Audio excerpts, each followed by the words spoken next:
Sheridan Smith, lucky to be alive, after Range Rover wrapped around tree and crash. Actress and singer Sheridan Smith is lucky to be alive, after a horror crash in her Range Rover during Storm Arwen last week. Sheridan Smith is said to be lucky to be alive, following her horror crash last week during Storm Arwen. The actress and singer was in the accident last week as she lost control of her Range Rover and drove into a tree after slipping on the ice. The 40-year-old was close to her Essex home when she was said to be in the car with her boyfriend Alex Lawler. The Sun reported that she made it out of the crash with cuts and bruises.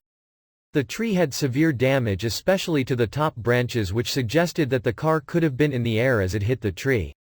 It's thought that the crash happened just before an episode of The Jonathan Ross Show on ITV where Sheridan appeared. A neighbor said, "Sheridan is so lucky to be alive. It could have been so much worse. Her car was stuck in the tree, it was a really bad crash. It could have been so much worse, she had cuts and bruises, but it could have been fatal, she was incredibly lucky. It was a brand new Range Rover, she hasn't had it long. It's almost a miracle she's not hurt herself more. It's an incredibly tight bend to take at the best of times, never mind in a freezing storm like Arwen. For the car to be actually stuck in the tree, it must have been traveling with some force. She managed to get back to the house, then someone called the cops. But thank goodness there were landowners to cut up the tree blocking the road, or police would never have got through. It doesn't bear thinking about what might have happened."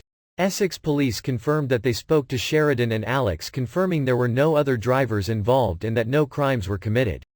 While Sheridan was at the Jonathan Ross Show, she reportedly fell out with the backstage staff, accusing them of being sexist. However, it was confirmed that it wasn't Jonathan himself who upset the star. A spokesperson for Jonathan Ross told the publication, "Sheridan seemed to have a great time on the show but appeared to become upset afterwards. Jonathan asked her if she was okay and she said, 'Don't worry, it's not you.' So Jonathan assumed it was a personal matter between Sheridan and the group of people she'd come with. We will investigate immediately. I hope Sheridan knows we would never take a claim of this kind lightly." However, it was reported that Sheridan was absolutely fuming, saying the atmosphere was chauvinistic. A source told The Sun, "Sheridan was absolutely furious when filming on Jonathan Ross had ended. She claimed the atmosphere was chauvinistic and there was an air of misogyny. She also claimed that she felt she had not been treated with kindness." Sheridan was apparently seen shouting at the team and threatened to sack them.